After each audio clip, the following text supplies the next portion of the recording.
ខ្ញុំបានដឹងនៅថ្ងៃនោះតែងតែនៅក្នុងចិត្តរបស់អ្នកថាមានអេមេរីមួយ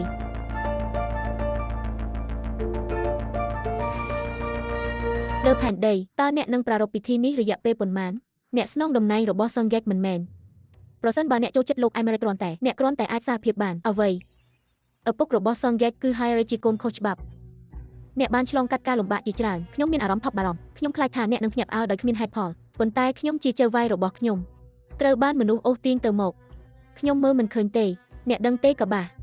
មនុស្សទាំងអស់ប្រៀបដូចជាកញ្ជ្រោងដែលយំគ្រប់ពេលសួស្ដីពួកយើងលេខាធិការពិតជាកំពុងធ្វើការយ៉ាងលំបាក